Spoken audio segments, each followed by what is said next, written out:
Towns webinars. Today we're going to be looking mainly at the BIDS recovery phase 2 funding, but we're also going to touch on some strategic updates and also the Scotland Loves Local campaign. So whilst we're still operating in, I suppose, really extremely difficult times, we're starting to see some signs of green shoots and recovery.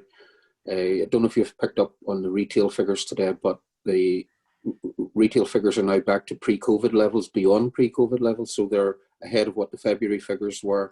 And really encouragingly, a lot of those sales, extra sales, have been generated in high streets. So it seems to be a return. A lot of that could be driven by school uniforms and people needing to try clothes on, get their haircuts, etc. But there's definitely something here that we need to capture and bottle and keep moving forward as we see a reduction in online and an increase in the high street. But things are generally getting back slowly but surely, with the odd exception where we've got local lockdowns. We see people repurposing, adapting, finding new ways to operate, so we need to continue all of that. A brief summary of where we've got to over the last few months, because it does seem much longer than just a few months. Time is one of the most difficult things at the minute in terms of just how to gauge it.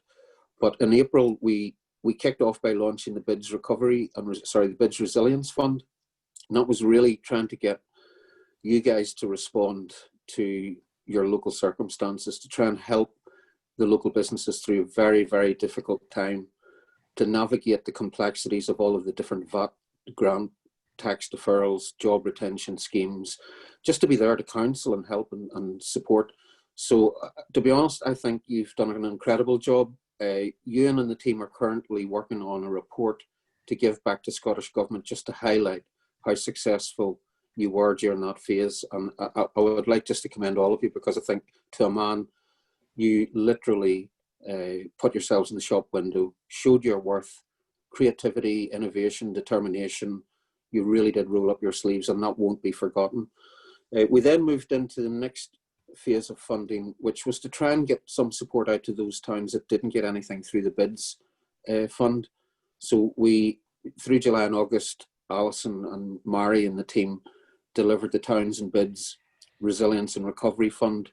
That phase of funding was really to get the non-BID towns some support so they could do similar things to what you guys had achieved in phase 1. And over 180 towns benefited. There were 39 BID projects that also benefited from the initial resilience fund. So that in total, that's over 200 towns or BIDS cities across the country that actually got some central government support via STP. We're now moving into the BIDS recovery phase. That initial resilience fund was to take you up to September. So the next phase is obviously to take you through to the end of the year. So I'm going to stick to a wee bit of a script here that Bill and Diane have provided for me, just to make sure that we get all the ducks lined up and we have all the information back from you that allows us to report back to Scottish Government. So on or around the 1st of September, we're going to email all of yous who were in receipt of the first round of Resilience Fund to make your final submission in terms of your progress report and your Schedule 3. One important point is the Schedule 3 cannot be completed unless you've expended all of the money from the Resilience Fund. So make sure you've spent that money before you complete and submit your Schedule 3. So that's the sort of timeline. We're going to be coming out very quickly, start of September, and asking you for the final report relating to the BIDS Resilience Fund. All of the advice and guidance will be put up on the improvementdistricts.scot website from Monday. You'll be able to access all the guidance and forms relating to what we're expecting. So in terms of the thing that you're most interested in today is, where's the next wave of money coming from? When do we get that? We're going to be opening up on or around Monday the 14th of September. So the application form and the guidance notes will be posted up on both improvementdistricts.scot website and also Scotland's Towns website. So you'll be able to access the application form and the guidance note from around Monday the 14th of September. Applications need to be emailed in just as the last time. You know, we're still working in coronavirus circumstances, so you know, just get PDFs with signatures and send them back into Diane, basically, who is the admin person at the back end of all of that. The closing date for the applications is going to be the 16th of October, Friday 16th of October. So it's given you roughly a month. But to be honest, we fully expect you guys to be in very quickly, because you want to get that money into your bank account as soon as possible. One important note is we cannot issue the round 2 funding until we have received your final report from the first round. So you won't get your second batch of funding until you've completed all of the paperwork relating to round 1. That's just an important note to make. Now, we're going to have a Q&A session later on, but I just thought it would be worthwhile giving you a rough idea of what we're wanting to see. We're moving very much into recovery, and bit by bit, as we move through the phases of Scottish Government's recovery plan, different parts of the economy can open up again. So, for example, we're going to see more leisure, swimming pools, gyms, etc. towards the end of the month. So, piece by piece, the economy is starting to open up again. Obviously, schools have returned. So, initially, we thought some good ideas would be to look at survey work, start talking to your levy payers now, you know, maybe in Survey Monkeys or Facebook or whatever, to start gathering in just what are the key priorities, what are the things that the businesses valued most from phase 1, what do they want to see moving through towards the end of the year as things start to progress a wee bit. So again, there will be an example survey attached to the guidance notes, so you can refer to that. One of the key things, and I'll not dwell on this too much because Ewan's going to talk about this in a wee bit more detail, but no doubt you'll have noticed the Scotland Loves Local campaign. We've been running this with STV. We would really urge you guys to start to hook into this campaign. The lovelocal.scot website has all of the assets on there. We're really trying to, as a nation, to change citizen behaviour, to get them into the high street, to get them to think about how that money spent in high streets is retained and recycled and it flips 6 times, and it is opposed to Amazon, which just disappears into the ether. So Ewan can give you a wee bit more detail about what's next with Scotland Loves Local. But I have to say, in all my career in economic development, and I've covered various angles within all of that, I have not seen a campaign launch so successfully and to be lifted by so many people. Basically, this is a call out to Scotland's citizens. Everybody wants to help. You can't help because you're stuck at home. The easiest way to help is to spend your money in the local economy. That will help Scotland to build a more resilient recovery and a faster, more robust recovery. And it retains employment, it builds local supply chain, it builds resilience into supply chain. So really start to lift this Scotland Loves Local campaign. Things like, again, safe signage, some of the COVID infrastructure and PPE equipment will need to be replenished. Again, use your local media, because there are still some people sitting at home who maybe aren't sure how safe it is to get into the high street again. You know, what's happening in the local area. So partner with your local media people and start thinking about getting the message out more widely. There's also an offer to some of the larger bids with bigger populations. Sky have got a very localized TV campaign that you can buy into, which targets your specific demographics and also right down to postcode level. So if anybody's interested in that from a larger bid, please come and speak to us once we've issued you the funding, or even before that, to have a discussion about what's possible. But Sky will cover some of the creative content cost. Some of it will be fairly ubiquitous, and then you can white label and build in, you know, your own localized version to make it look relevant to your own area. Again, the impact from doing that type of thing is really a lot stronger than what people would actually think. People are glued to their televisions now because they are in the house a lot more. So television advertising is very impactful just now. We've seen that through the STV campaign with Love Local. Again, street ambassadors, updating your information portals, continuing to work with your stakeholders and partners, developing Love Local supplier lists, that type of thing. It's not just about retail, it's about the local supply chain, so your plumbers and electricians and builders, so, you know, everybody that's within your levy district and to be honest, beyond. So the message is plain and simple: just continue to do the good work that you have been doing. It hasn't it hasn't been missed. I have to say, right up to Cabinet Secretary level, there has been a lot of positivity in terms of your response as an industry across Scotland.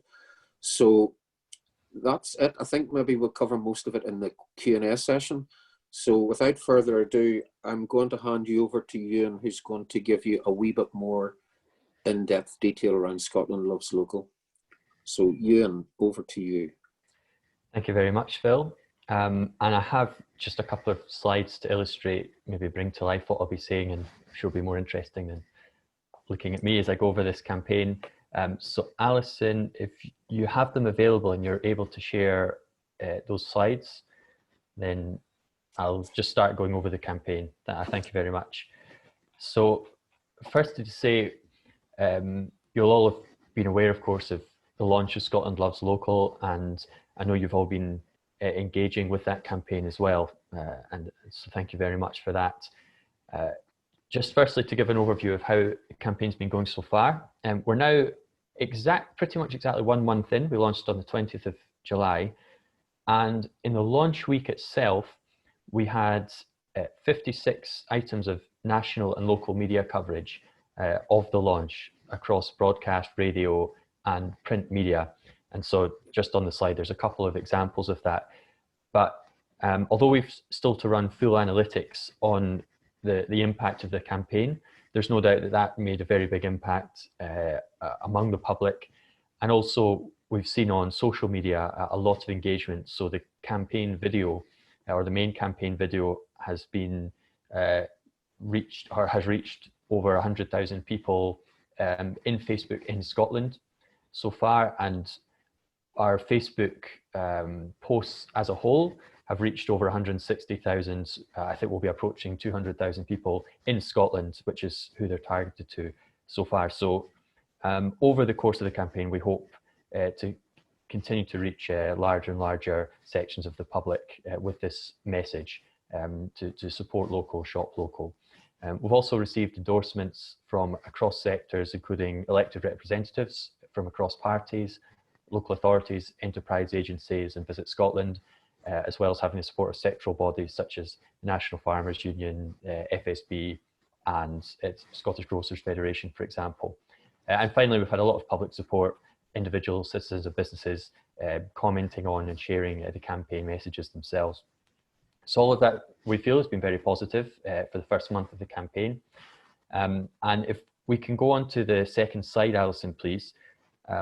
I also wanted just to highlight that all of you improvement districts have been really key to promoting this message. So a particular thanks to all of you who have shared photos and endorsements online, made use of campaign materials yourself, engaged with local media. And we certainly hope that that's been helping make an impact in your own towns and high streets, encouraging people to support local shops and businesses and traders. And don't hesitate to keep sharing any positive stories, any information about your own activities with us at my email, ewan@scotlandstowns.org or improvementdistricts.scot. And I would just put out a reminder, as Phil mentioned, that you're welcome to use the Scotland Loves Local logo and resources in your own local messaging, and to tailor those to your own local campaigns. And I think you're probably all aware of this already, but just in case, if you go to the How to Get Involved page on the Scotland Loves Local website, you can find links to the communications pack, branding guidelines, and a recording to the webinar that we ran on how you can tailor those resources for your own campaigns. A point to share at the moment as well is we've spoken to one company called Service Graphics, who have provided us with designs and quotes for the production of Scotland Loves Local merchandise, such as stickers and posters and all the rest. So I can provide further details of that in a message, and I can also share the contact there in this chat box, just in case you want to make any direct inquiries yourself to produce your own materials. So any questions you have about the campaign, feel free to ask when we move into the discussion. The last thing I wanted to say, if we can move on to the third slide, sorry, please, Alison, thank you, is we're now looking to stage 2 or phase 2 of the campaign. and we're signing off media partnerships as part of that. So any information and opportunities, as Phil referred to key in or link into any of that, we'll be happy to communicate. But one thing that is definitely going ahead is the launch of our High Street Heroes Awards on Monday. This forms a key part of phase 2 of the campaign. So this is an awards programme which seeks to celebrate the efforts of all of those who have gone above and beyond to support their communities and their local high streets and town centres, both during lockdown, but also with reopening. So we're seeking to celebrate a broad range of activities from those who have supported vulnerable residents through to those who have helped businesses go digital, helped keep high streets to be clean, tidy, welcoming, and indeed safe environments to increase local confidence to go out and engage in local high streets and town centres.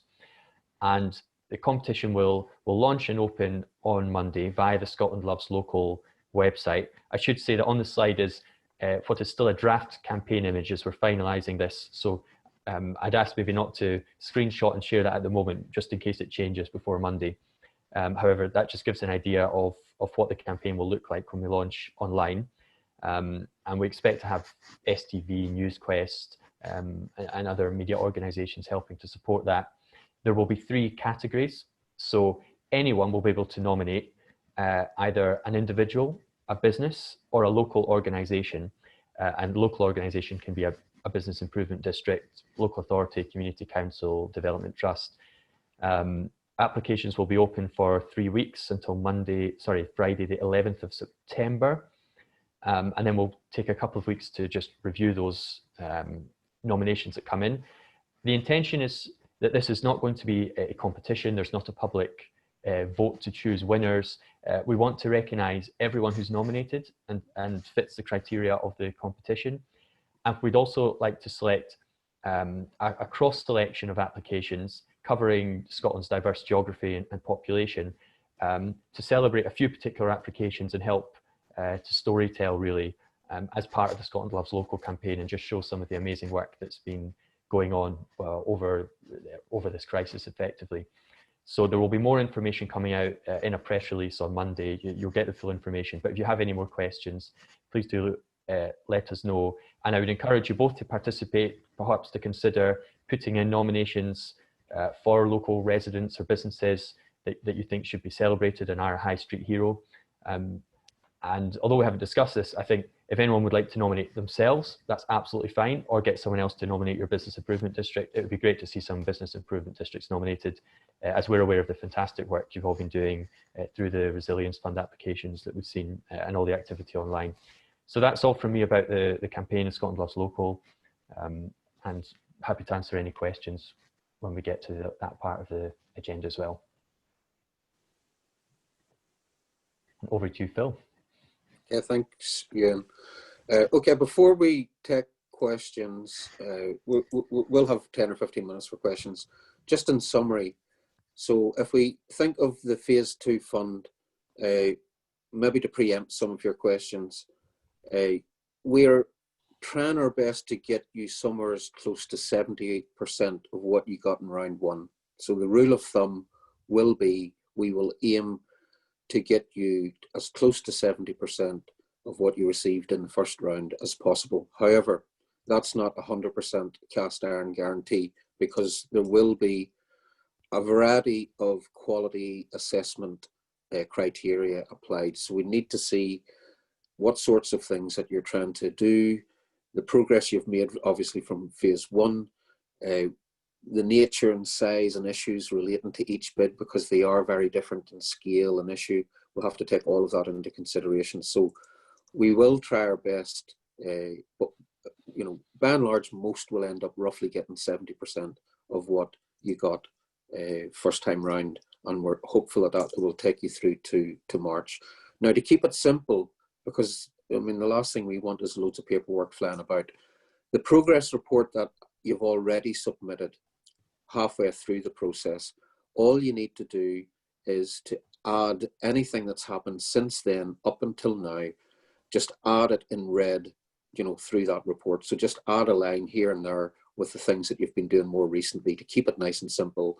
And that keeps it all in the one place for us as well. So we've got a sort of midterm report and a final report all in one document. The first bit in black text, the most up to date in red, and submitted to admin at improvementdistricts.scot.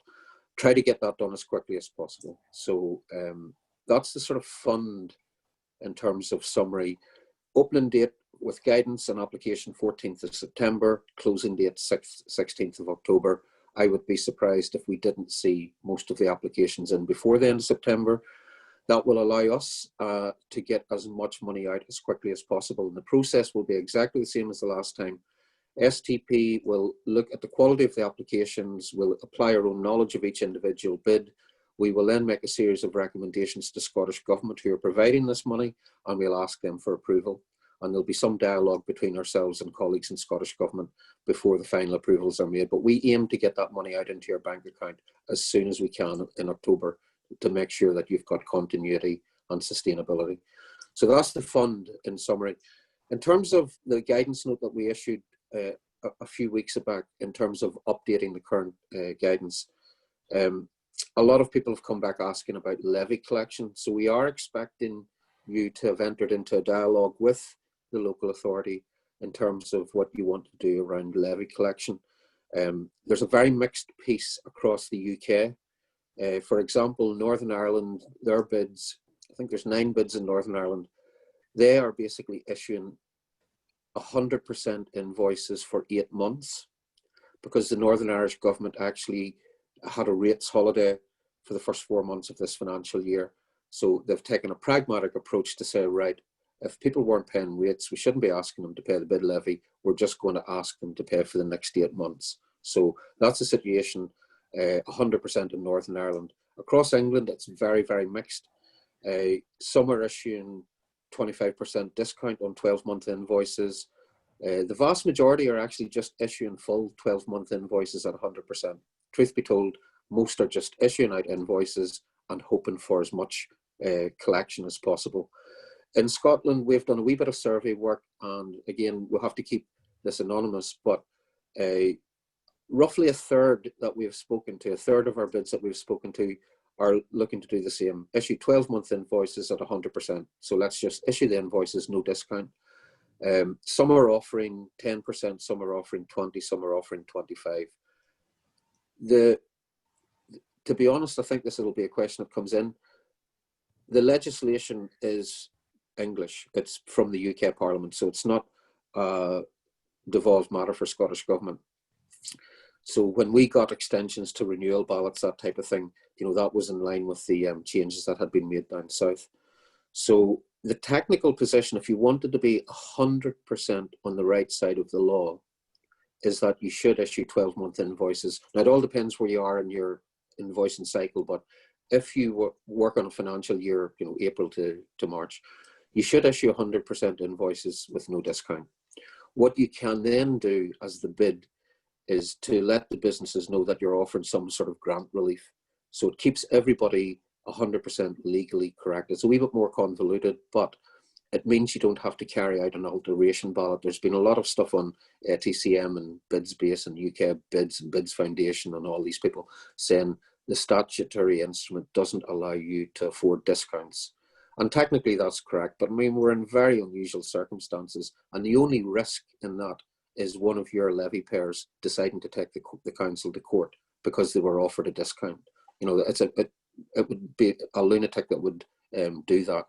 But if you wanted to be on 100% on the right side of the law and you want to apply a discount, because the Scottish Government over the piece will have funded roughly 25% of your operating costs this year, what you can do is issue full 12-month invoices, the full amount, see what you get back in, and then for those people who have paid the levy, you can give them a grant to the equivalent of 10, 15, 20%, whatever you like. So that's the sort of stated position. We can update the advice note to reflect that.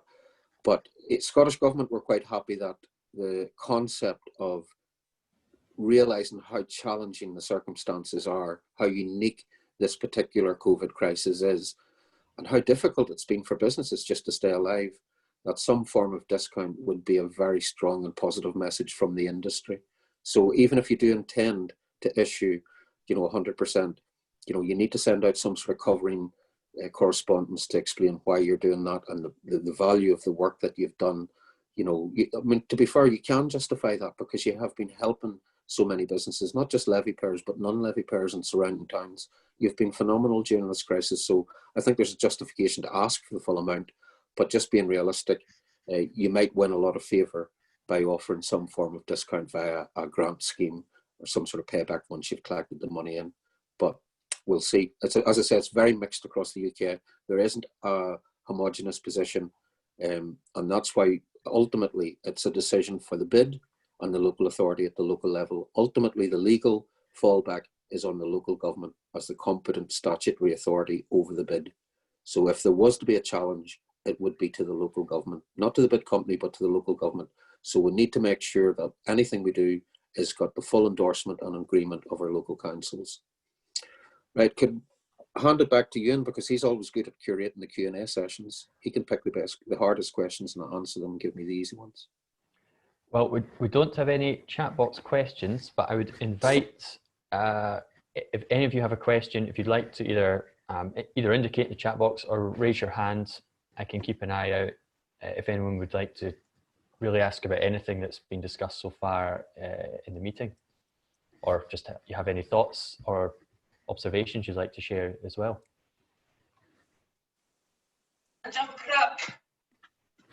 Please. Hello, is that Shona?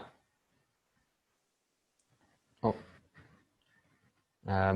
Okay, Phil, I have a question for you actually from Emma, who's written in, which is, do you have any advice or thoughts about the tourism sector and a tourism bid in the current circumstances?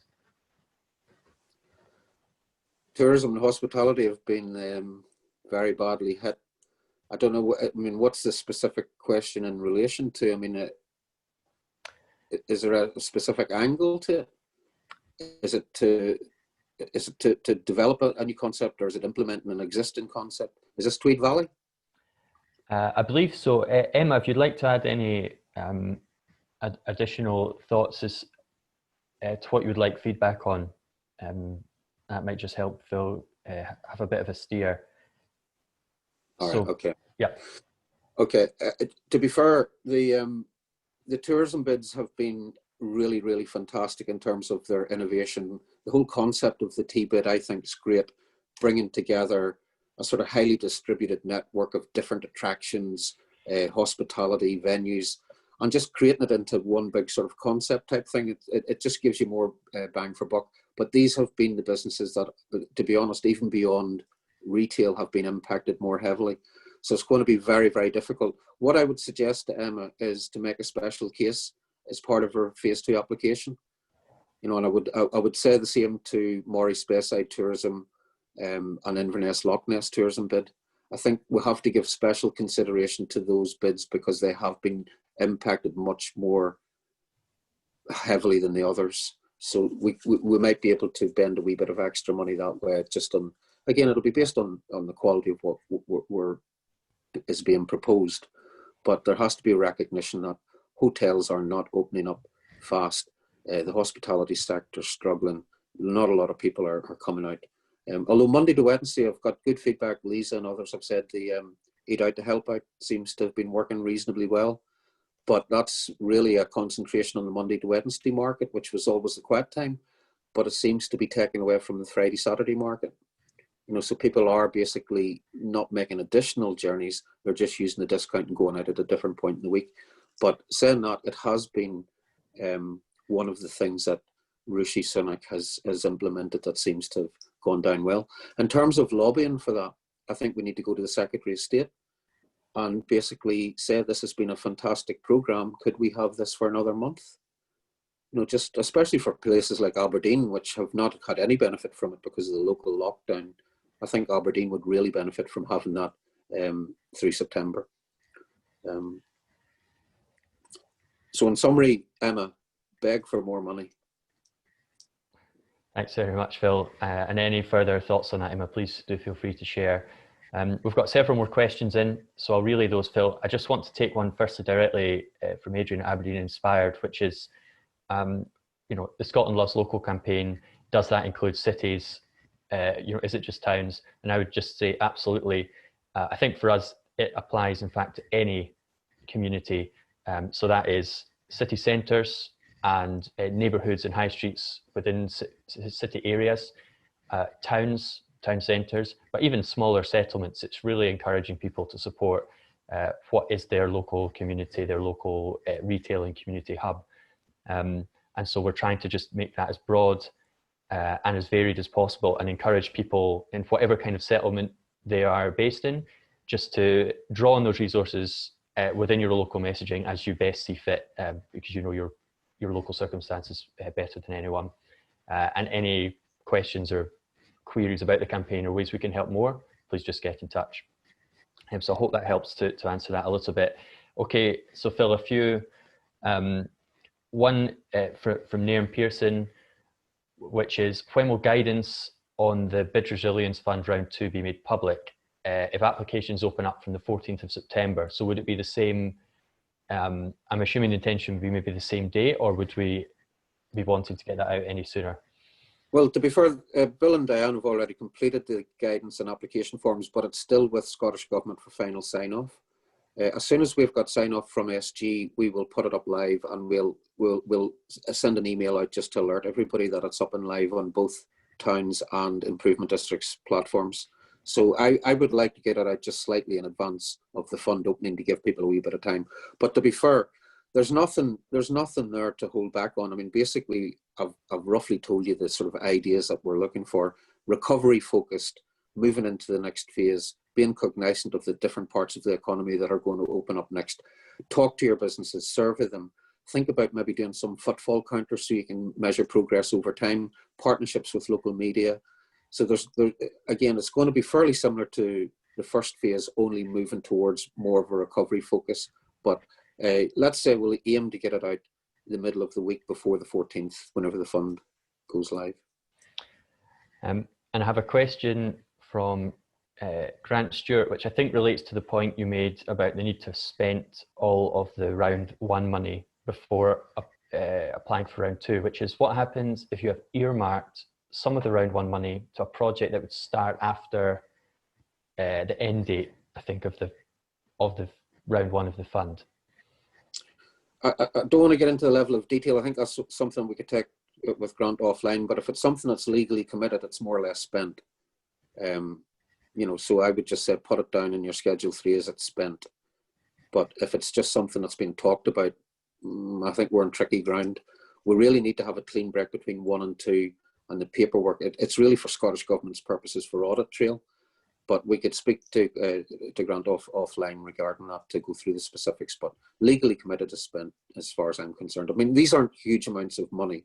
There's nothing really strategic in what we're trying to do here. This is survival. So, I mean, I'm not going to be looking at writing some sort of economic development. Here's how to change the world. Basically, we're buying masks and screens and helping people to get back into the town centre. Okay, thanks very much. And I think any questions or doubts on that area, then definitely get in contact with Phil and Bill and Diane separately, just to get any clarity that's needed around that.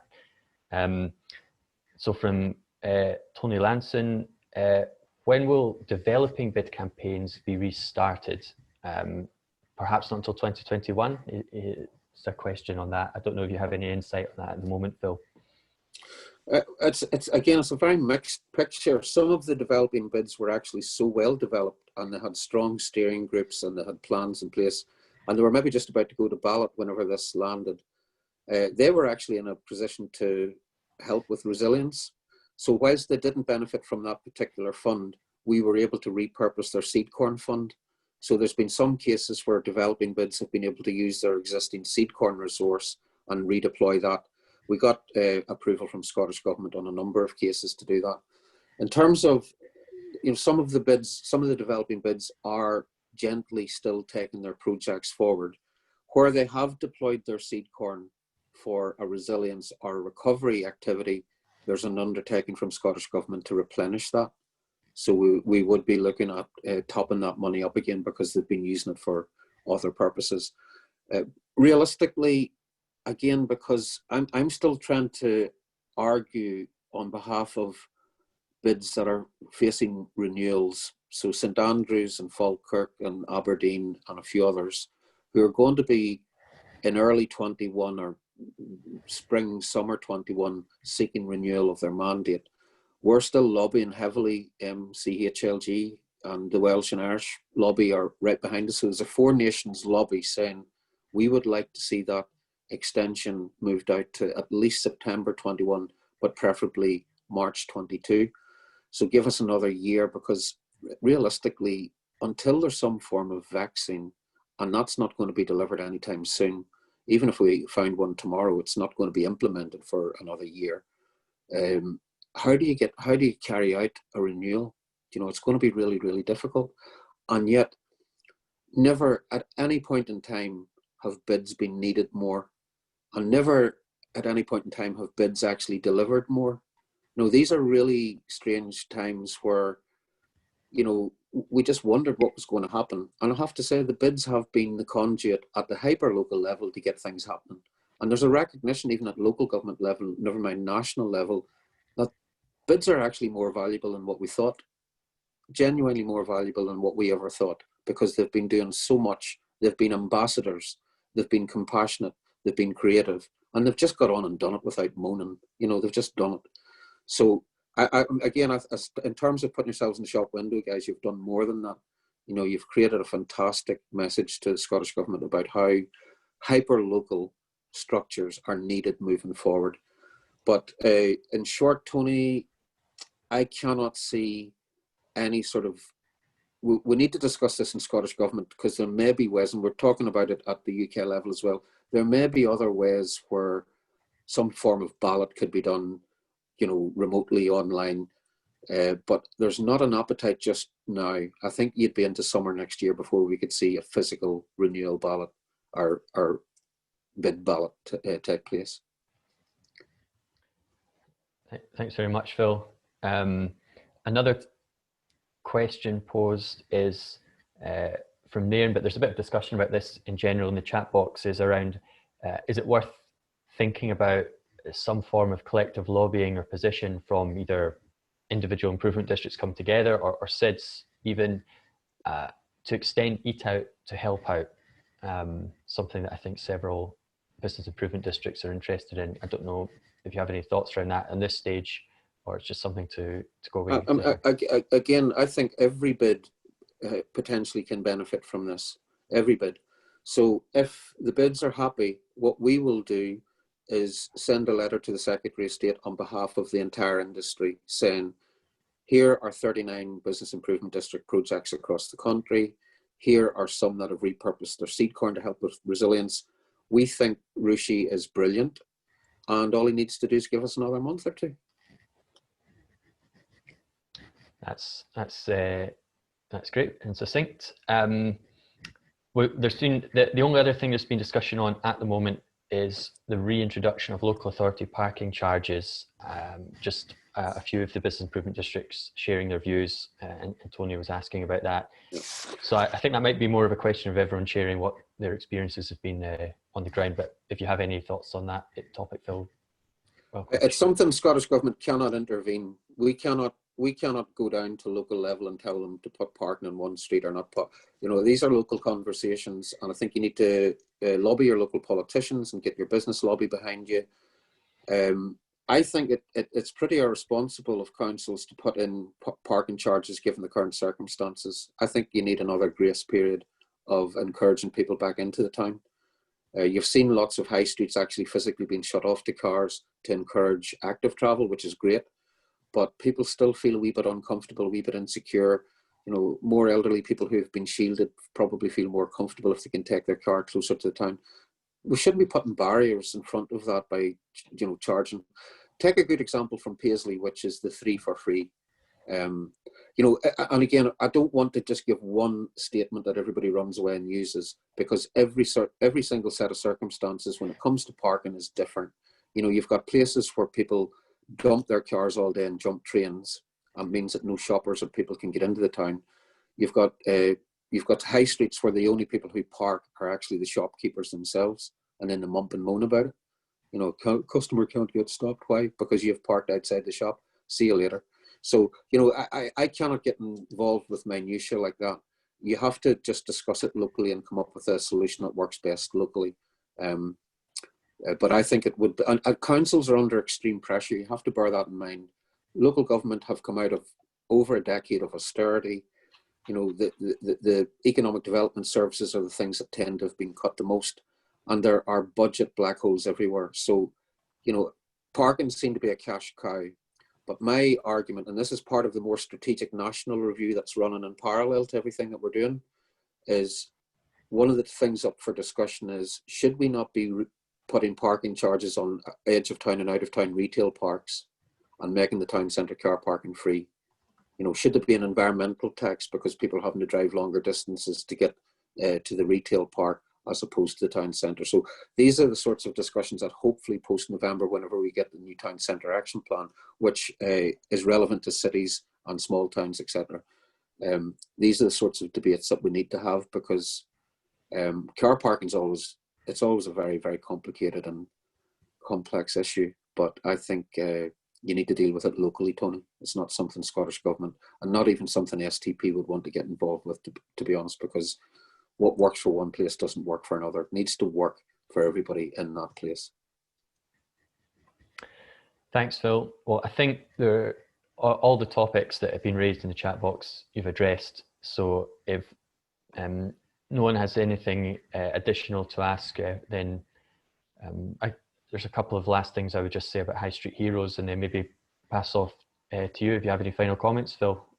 Okay. That'd be okay? That's fine, yeah. So just to repeat that High Street Heroes launches on Monday, and you're very welcome to send in applications on behalf of either individuals in your communities or individual businesses, or likewise either on behalf of yourself or to ask anyone else to apply on behalf of yourself. You're also very welcome to get involved, and we'll be looking to select at least a few entries for some dedicated media coverage and storytelling as well. So we would hope to be able to include at least one or two of you in that, if that is possible for us. So thank you very much. Any questions, do let me know on that. I'm just going to share also the contact details of, and it's completely optional to get in touch, but just if you're interested in Scotland Loves Local merchandise, this is just one company that we know are able to produce that. And so I'll just share the contact here, and I'll pass over to Phil. Right, guys, if there's no more questions, it's Friday, it's almost wine o'clock. Or saying it's about 2 o'clock, maybe a wee bit early for wine o'clock. But hey ho, it's lockdown time, you can do whatever you like.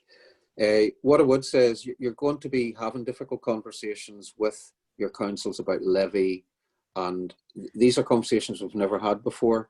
And I understand that there are complexities about how you tweak your software to, you know, so anything at all, please come back to us and we can sort of help be the broker between council, yourself, and the bid.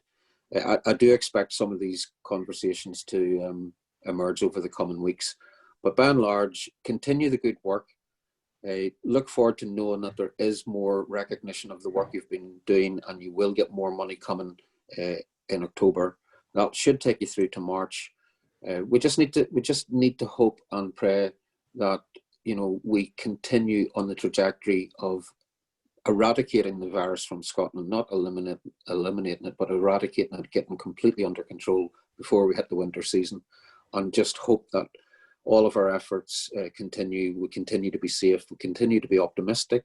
And I think things like Scotland Loves Local and the High Street Heroes and the Future High Street, all of this has shone a light on our industry. So keep at it, guys, keep at it, because honestly, you've put yourselves in the shop window and you've shone.